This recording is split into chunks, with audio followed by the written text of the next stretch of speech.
Good relationship through the right way of correction. Dear friends in Christ, life is full of relationships. All the creatures of the world relate to each other, and we are at ease in helping one another to grow, and at the same time, we worry at others' mistakes. We want to prove that we are righteous and others are at fault.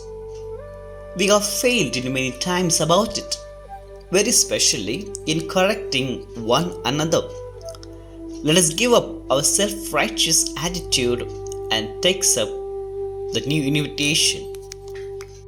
A beautiful invitation from the 23rd Sunday in Ordinary Time to create a good relationship through the right way of correction. We want others to grow, but we have not fully thought of how to make someone know that we care for them because of non-identified problems in our corrections. The Gospel reading of today invites us to love one another by the words, "If your brother does something wrong, go and have it out with him alone between your two selves." In this, we find the healthy way of relationship in terms of our corrections. There is a responsibilities laid in our relationship with one another. The first reading also speaks about personal responsibility in the relationship by Prophet Ezekiel, who talks about taking up the responsibility to help the wicked to turn to good life. And the second reading, St. Paul brings love as a way to fulfill the law of the Lord in the Old Testament and in the New Testament. When we had love in our correction, there is a beautiful way of telling people to do the right things. Most of our time, our intentions will be good, but our methods may not be good in helping person to change. In the Gospel reading, Jesus is advising us to know the healthy way of doing our corrections. First, we need to have personal encounter with our beloved people when in times of conflict and in the time of corrections.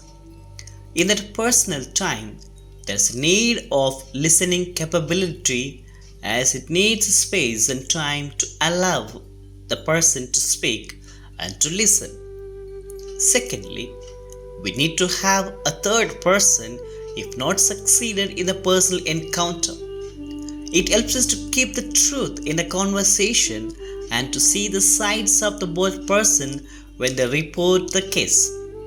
It takes us forward to listen to the other provided that the third person is adequate in knowledge and wisdom at the same time with a humanitarian personality. Thirdly, we need to have a community to get our case resolved if problem is not dealt in the one-to-one correction or in the company of 2 or 3 persons. It brings us the identity of our life as a Christian. Today, all these 3 ways are simple but profound in our relationship with one another. On the whole, the theme of the day of creating a good relationship by the right way of correction invites us to keep love as a main source of helping one another to be in happy relationship. We lose our relationship when we fail to relate with one another in proper manner. There will be a possibility of conflicts and fights, arguments and separation, anger and jealousy in our relationship. But we need to keep ourselves patient and listening to the right voice of the Lord that is present where 2 or 3 are gathered in God's name.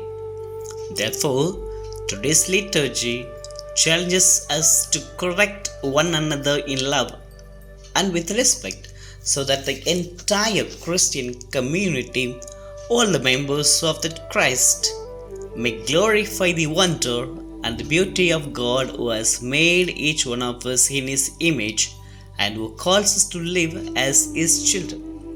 Let us not worry about the avoidance of relationship, rather, be in the truth and love one another, and finally, use the methods of Jesus in the gospel to extend our love and relationship. May God bless all of you during this week to strengthen your relationship with the right way of correction for one another. Let the flow of love and respect is maintained in all our dealings with our beloveds in the relationship. May God bless you and have a fruitful day.